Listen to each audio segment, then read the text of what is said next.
Good morning again and welcome everyone, students, staff, and guests to this very special celebration. We've already had some wonderful moments with more to come. Today we commemorate the timeless values that Dr. King taught us through his example, the values of courage, truth, compassion, dignity, humility, and service. We pay tribute to Dr. King's great dream of a vibrant, multiracial nation characterized by justice, peace, and reconciliation. And we honor the leader who not only dreamed of a color-conscious society that honors and cherishes diversity, but who also led a movement that achieved historic reforms to help make it so, or rather, to set us on that path. We still have work to do, my friends. To help us celebrate today, we are honored to have with us one of Dr. King's distinguished colleagues, Dr. Julian Bond. Dr. Bond is a social activist and leader in the American civil rights movement, politician, professor, and writer with a lifelong message for equality. He marched alongside Dr. King, and today he will honor us with his thoughts on where we've been, where we are, and where we might go. Dr. Bond has been at the forefront of social change since his student days at Morehouse College in the early 1960s.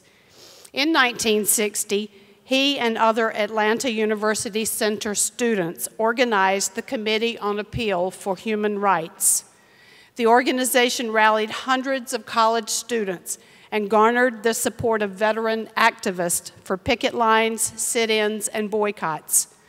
Those demonstrations and a federal lawsuit filed by the committee spurred the desegregation of Atlanta lunch counters, restaurants, and parks by 1962. At the 1968 Democratic Convention, Dr. Bond became the first black person nominated to be a vice president of the United States by a major political party. He withdrew because he was too young to be a candidate. Dr. Bond helped found the Southern Poverty Law Center and served as the organization's president from 1971 to 1979. He is a past chairman of the National Association for the Advancement of Colored People, the NAACP. He was designated by the Library of Congress as a living legend and received the prestigious National Freedom Medal. He was elected to 4 terms in the Georgia House of Representatives and later to 6 terms in the Georgia Senate. Dr. Bond has served on many charitable boards and advisory councils.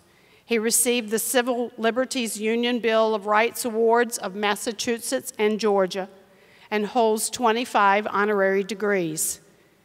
He was the narrator of the PBS video, Eyes on the Prize, recounting the civil rights controversies of the 1950s and 1960s.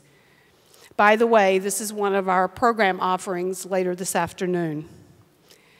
Dr. Bond also hosted Saturday Night Live on April 9th, 1977, becoming the first black political figure to host the show. In 1978, he played himself in the miniseries King. Today, he is a distinguished scholar in residence at American University in Washington, D.C., and a professor of history at the University of Virginia, where he is co-director of Explorations in Black Leadership. Dr. Bond speaks often on the legacy of Dr. King, and he calls us to educate young people today and future generations. As he warns, quote, "The current problems of inequality in America are caused not only by those hostile to the basic principles of civil rights law and opposed to meaningful political and economic equity for blacks, but also by the complacency of people who believe the civil rights movement ended with Dr. King. IMSA Titans and IMSA friends, beware complacency creep." Dr. Bond, thank you for accepting our invitation to speak today and for helping us keep our eyes on the future prize. We are honored to have you with us and look forward to your remarks. and welcome to the Illinois Mathematics and Science Academy.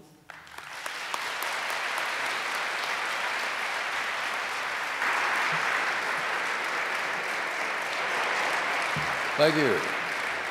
Thank you a great deal for that kind introduction. Thank you for this warm, warm welcome. It's a great, great pleasure for me to be here today. The title of my speech today is taken from the title of a favorite sermon of Dr. King's. It's called How I Got in the Movement. Now, this is not plagiarism, it's just borrowing, an old and time-honored tradition. The first time you use somebody else's words, you say, as Dr. King always said. The second time it becomes, as someone said. And now it's as I always say.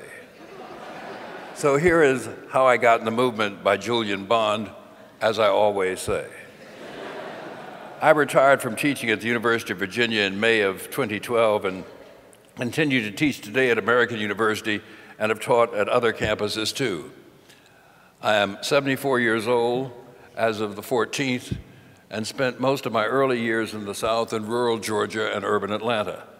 I grew up on university campuses at Fort Valley State College for Negroes outside Macon, Georgia, and on the campus of Lincoln University in Pennsylvania.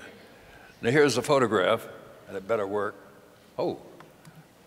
From left to right of Dr. W.E.B. Du Bois, Dr. E. Franklin Frazier, a noted sociologist, and my father, Dr. Horace Mann Bond, and myself on the lower left, and my sister, Jane Bond, taken in March of 1942. On the campus of Fort Valley State College for Negroes, where my father was the first president. These men are dedicating the children to a life of scholarship, and my sister to become a mother of scholars. My father was an academic, and my mother, Julia Washington Bond, was a school teacher and then became a librarian. Here she is hooding my father for some academic celebration. My mother's grandmother was a slave. Jane Arthur Bond was my great-grandmother, the daughter of Martha, born in 1828. Jane's two sisters, Charity and Patience, were sold away and never heard from again. Her frequent companion was an Arthur daughter, Belinda. When Belinda married a young Methodist minister, Preston Bond, in 1848, Jane was given to her as a wedding present and made her home with the Bond family in Lawrenceburg, Kentucky, the Anderson County seat. When Preston's Bond's wife became pregnant, he fathered two children with his slave, James, born in 1863, and Henry, born in 1865, and both boys took the surname of their slave master, Father Bond. The 13th Amendment freed Jane, James, and Henry Bond in 1865. Here are Jane and Belinda together. These two women, slave Jane Arthur Bond and her mistress, Belinda Bond, were quilters. Curiously, or perhaps not, many of the women in my family have been or are today quilters now. Jane was an accomplished quilter. The next two images are pictures of quilts that she made, this and this. Now, my grandfather was James Bond. He became a civil rights activist. I grew up on black college campuses in Georgia and Pennsylvania. This is a family picture, mother, brother, myself, sister, and father, taken on the Spelman College campus. I attended Morehouse College in Atlanta. I was an active participant in Atlanta's sit-in movement. I'm fortunate enough to have been born in 1940, too soon to be a baby boomer, and old enough to have been an eyewitness to and participant in much of this history. I was in Atlanta in February 1960 when the sit-in movement began there, and I helped to organize sit-ins and was arrested there at Atlanta City Hall for the first time. In every early February 1960, I was sitting at a cafe across the street from Morehouse College, a place where we went to during classes or instead of classes, when an older student approached me, and a man I knew only as a football player. He held up a copy of Atlanta's black newspaper, the Atlanta Daily World, and asked me, "Have you seen this?" I thought he was asking if I read a daily newspaper, and I knew every student read a newspaper every day, and so I said yes. But he really meant a story in the paper that was Dateline Greensboro, North Carolina, whose headline read, "Students sit in for third day." It told how for the third day in a row, college students from North Carolina A&T University in Greensboro sat in at a Woolworth's lunch counter. It described their demeanor, how they behaved, how they were dressed. It was like a how-to book on how to sit in. I said, yes, I've seen that story. What do you think about it, he demanded, and I said, I think it's great.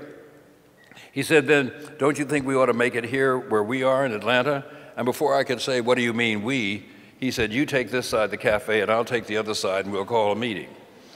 Within a few years, we'd interested a cadre of students interested in meeting to discuss duplicating Greensboro sit-in. And over the next several days, we widened our circle, ensuring we had students from all of the Atlanta University students, not just from Morehouse, a school for men, but also Spelman College for women, Clark and Morris Brown colleges, both co-ed, the Interdenominational Theological Seminary, a collection of theological schools, and Atlanta University, a graduate school. There are no secrets on college campus, as you will know, and words of our plans quickly reached Dr. Clement, the president of Atlanta University. He called us into his office. He told us he knew what we were planning, and he knew he couldn't stop it, but he wanted us to find a way to tell people why we were sitting in and what we planned to do. A Spelman College student, Rosalind Walker, and I quickly wrote a document we called An Appeal for Human Rights, based largely on a pamphlet called A Second Look at Atlanta, a critical look at the contrast between Atlanta's reputation as a racially moderate community and the actual facts of existence of widespread racial discrimination throughout the city. Dr. Clement, unknown to us, solicited a large sum of money from Lillian Smith, a white Georgia author and a racial liberal whose dramatic novel about an interracial romance, Strange Fruit, had created a scandal across the South. Dr. Clement used that money to place what we had written as a full-page ad in the morning daily paper, the Atlanta Constitution, the Atlanta Daily, the Atlanta Journal, and the Black Daily, the Atlanta Daily World. The ad, signed by student body presidents of the several schools, created a sensation. It contrasted black and white disparities in Atlanta, in housing, health care, education, and law enforcement, and closed with a warning: we must say in all candor that we plan to use every legal and nonviolent means at our disposal to secure full citizenship rights as members of this great democracy of ours. The governor of Georgia said this was not written in Georgia. It sounds as if it had been written in Moscow, if not Peking. That particularly irritated me. I've never been to Moscow or Peking, and I wrote this document myself. The Atlanta movement had many dramatic moments. One occurred when Dr. King himself was arrested at Atlanta's biggest department store and taken off to Reidsville State Prison in chains. His jailing prompted a telephone call to Mrs. Coretta Scott King from presidential candidate John F. Kennedy. Kennedy's campaign, without seeking or obtaining permission from the candidate or from Robert Kennedy, the campaign manager, arranged for labor unions to print and distribute 1 million copies of a leaflet called No Comment Nixon and the candidate with a heart, John F. Kennedy. Printed on blue paper, it went down in campaign history as the Blue Bomb, as considered to have flipped the balance from Nixon to Kennedy in 1956. Democrat Adlai Stevenson had won 60% of black votes in 1960. Kennedy won 80%. The Blue Bomb made all the difference. Now here's a picture of members of the Atlanta student movement meeting with Dr. King in his offices at the Southern Christian Leadership Conference, the civil rights organization he founded in 1957. This is the button and the symbol of the civil rights organization I helped to found in the aftermath of the student sit-ins. I was one of several hundred students from across the South who gathered in Raleigh, North Carolina on Easter weekend 1960 to found an organization called the Student Nonviolent Coordinating Committee, or SNCC as it was called, and became the organization's communications director, a position I held for the next 5 years. Here's Richard Avedon's photo of SNCC workers in Atlanta. Over its brief life, the Student Nonviolent Coordinating Committee became the most aggressive of the civil rights organizations, with the largest staff working in the South. I helped to organize Atlanta's sit-in movement, which successfully integrated the city's lunch counters, parks, tennis courts, and movie theaters over the next several years. On May 13th, 1961, I met with the Freedom Riders as they passed through Atlanta, never dealing that they'd be so viciously attacked and beaten, some of them almost fatally, in Anniston and Birmingham on the next day. Here is the route of the Freedom Riders. The Freedom Riders, like the larger civil rights movement that they grew from, forced change through nonviolent action that could not have been achieved as quickly by other means. Like the sit-ins before them, they appealed to America's sense of fair play by challenging segregated transportation at the risk of their lives. Here's a Freedom Rider bus outside Anniston, Alabama, after Ku Klux Klansmen slashed the tires and set it on fire. The Freedom Riders were successful in forcing the Interstate Commerce Commission to integrate seating on interstate transportation. The ICC order went into effect on November 1st, 1961. Here is a picture of just a few of more than several hundred Freedom Riders who were arrested on the original ride and smaller spontaneous rides that sprung up across the country. I was in Albany, Georgia in 1961 when a movement built by the Student Nonviolent Coordinating Committee and then joined and led by Dr. King fought and then floundered. I was in rural Southwest Mississippi in 1961 when the Student Nonviolent Coordinating Committee established a beachhead in the most resistant state, and I met a man who was later murdered because he dared to try to register to vote. I was in Birmingham late on the afternoon of the bombing that morning of the 16th Street Baptist Church that killed 4 little schoolgirls. The Birmingham protests and the bravery of young children facing the fire hoses and police dogs showed how determined black people were to win their freedom. From beginning to end, the movement there lasted only a few weeks, but those weeks were filled with drama and heroism, brought to Americans nationwide by television coverage. This is the bombed 16th Street Baptist Church in Birmingham. Here is a picture coming now of now Congressman John Lewis and I standing across the street from this church. Don't say anything funny about my pants. I was at the 1963 March on Washington when Dr. King delivered his I Had a Dream speech. Each of the civil rights organizations coordinating the march contributed staff to the effort, and I was contributed for mine.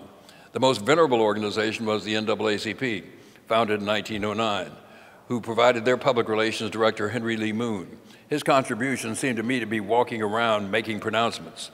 My organization, the Student Nonviolent Coordinating Committee, was the youngest and the best, and they contributed among others.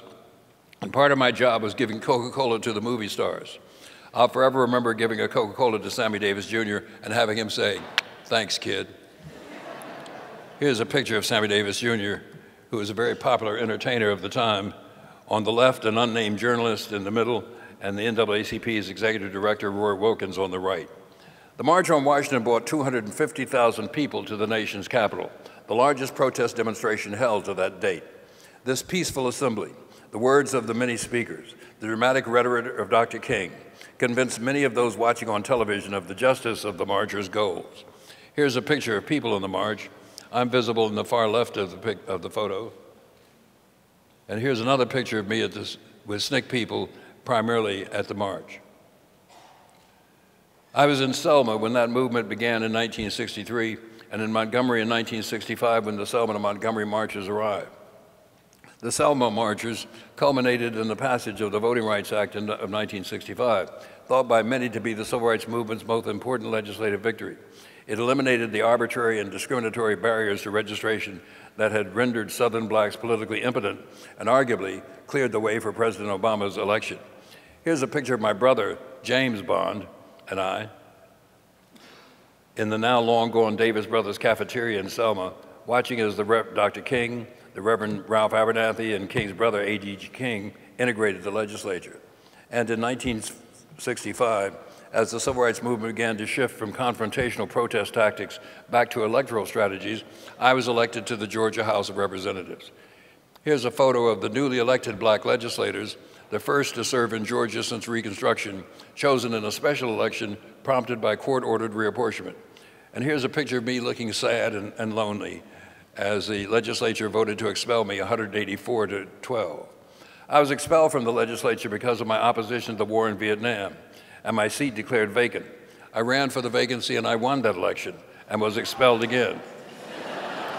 The anti-war statement I endorsed was issued by the Student Nonviolent Coordinating Committee and prompted when a colleague, Sammy Young, was shot and killed on January 4th, 1966, after leading a civil rights demonstration in Tuskegee, Alabama, becoming the first student killed in the modern movement.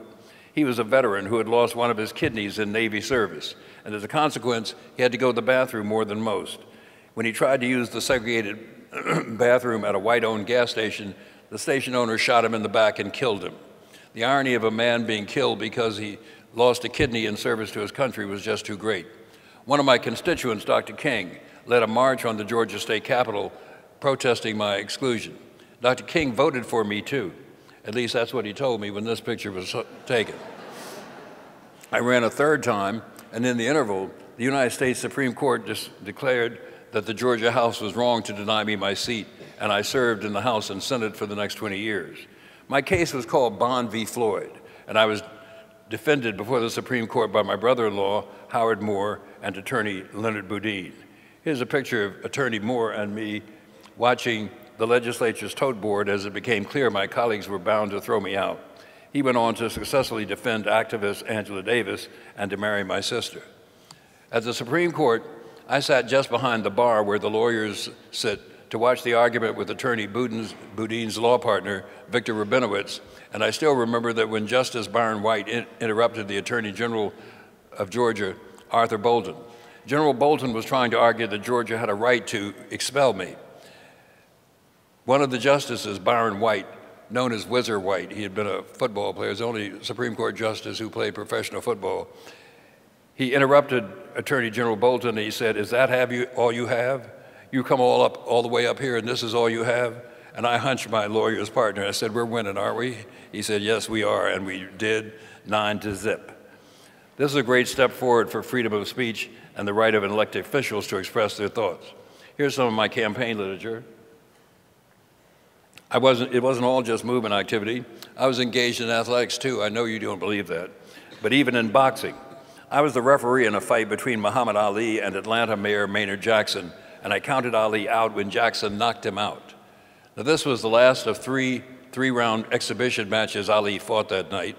I remember during the third round, Ali said to the mayor in a stage whisper, "Hit me, hit me." And I could tell that the mayor didn't want to hit him.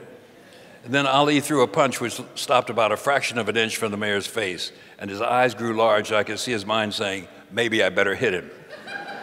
And he did hit him, and Ali fell down. And I gave Ali the notorious long count, made infamous by the 1926 fight between heavyweight champion Gene Tunney and former champion Jack Dempsey. I held the victorious mayor's head. At Morehouse College, I was a student of Dr. King's and one of 8 people in the universe who can say that, make that claim. Dr. King only taught one class, and there were only eight of us in the class. As proof, I offer the class roll. I recall sitting in a classroom at my alma mater. That class was a small seminar where I'm standing now. 2 teachers sat, the Reverend Dr. King and the Reverend Dr. Samuel Williams. Williams was a local pastor and president of the NAACP. He had taught King philosophy when King was a Morehouse student. The 2 of them co-taught a survey course in the great philosophers, Plato, Aristotle, and all the rest. Most of the weekly classes were devoted to discussions of the civil rights movement, and I didn't really have the wit to tape record them and cannot recall much about them. I do remember that one day after class was over, Dr. King and I were walking across the beautiful Morehouse College campus, and a wonderful moment occurred. I turned to him as we were walking across and said, "Doc," his friends called him Doc. I said, "Doc, how are you doing?" He said, "Julian, I'm not doing well." He said, "Segregation is everywhere, black unemployment is high, racial conditions seem to be getting worse. I have a nightmare." I said, "No, Doc, don't say that. Say, I have a dream," and, well, the rest is history. I sensed doubt. You know, my name is Bond. In 1968, 4 months after Dr. King's assassination, I was in Chicago at the Democratic National Convention. I was the co-chair of a challenge delegation from Georgia drawn together to contest the way the state picked convention delegates. 4 years later, in 1964, after a bitter fight over the seating of a challenge delegation from the Mississippi Freedom Democratic Party, an integrated political party built by the civil rights movement in Mississippi, the Democratic Party promised that all future delegations would be racially integrated and fairly chosen. 4 years later, in 1968, there was no presidential primary in Georgia. All the delegates were handpicked by the party chairman, and in 1968, he picked a delegation that was almost all white. Its membership included people who pledged to vote for Alabama Governor George Wallace, a third-party candidate, and not for any of the Democratic candidates. Despite support for Robert Kennedy and Eugene McCarthy, none of the hand-picked Georgia delegates was pledged to vote for either man. But the delegation I headed was chosen democratically in an open convention in Macon. Our delegation fairly represented the Democratic candidates Hubert Humphrey and Eugene McCarthy. By 1968, in August, Robert Kennedy had been killed. I went to Chicago a week before the convention with Taylor Branch, who coincidentally received the Pulitzer Prize in 1989 for his wonderful history of the civil rights movement, collectively called America in the King Years. Our job was to secure housing and transportation for our 60-member delegation, hotel rooms for them to stay in, and buses to transport them to the convention center. But there was not a room to be had or a bus to be secured. Furthermore, Unlike other delegations sponsored by their state parties, we were challenging the legitimacy of our state party and their leadership. We were nearly penniless. We were sadly walking down Chicago streets when a well-dressed black man recognized me and approached us and asked if he could help. We explained our problem. He took us to a hotel we'd already unsuccessfully approached, and after a quick conversation with the manager, he came away with 60 rooms. We were astounded, but still had no money to bring our delegation from scattered locations across Georgia to Chicago. The man suggested I ask his employer, the Honorable Elijah Muhammad, the head of the Nation of Islam, more commonly known as the Black Muslims. We were incredulous. The Muslims were forbidden to vote or participate in politics. They believed in racial separation, not racial integration. Why would the head of an organization that regularly characterized all whites as blue-eyed devils want to contribute to bring an integrated group to a meeting where voting and political participation were the main idea? Nonetheless, our new friend arranged for me to have dinner with Mr. Muhammad at his mansion in Chicago's Hyde Park, the same home where Louis Farrakhan lives today. After the meal, I explained our problems, and Mr. Muhammad asked me to come back the next day. After that next evening's meal, he surveyed the room full of dinner guests, all Muslims, about whether he should answer my request. In this patriarchal household, women sat at one set of tables separate from the men, and he began by asking the women first. No, they said, we don't know this young man. He'll give all the money to the devils. My heart sank. He then surveyed the men, and their reaction was mixed. Some said yes, some said no. He turned to me and he said, Mr. Bond, in the Nation of Islam, we listen to the women, but we do what the men say do. He gave me $3,000 in $100 bills. I wired the money to Georgia. Our delegation arrived after days of lobbying and arguing. The convention voted to split Georgia's seats, half of us for us and half for the regular party. Most of the regulars walked out in anger, and the Georgia Loyal National Delegation, which I headed, got to occupy most of Georgia's seats and cast most of Georgia's votes. I've often wondered why Mr. Muhammad did this. Why a man who had built a movement on racial separation and a withdrawal from the country's political institutions gave money to bring a group of black and white Georgians to a political convention. Perhaps he remembered his early years in Georgia with some fondness, or was even then looking forward to the day when the Nation of Islam would shed its opposition to politics and would enter the political mainstream. And at the Democratic Convention in Chicago in 1968, I was nominated to be the Vice President of the United States. Here I am on the Democratic Convention's floor. Obviously, I didn't win. At 28 years old, I was too young to hold the office. Instead, Maine Senator Edmund Muskie became the Democrats' 1968 vice presidential nominee.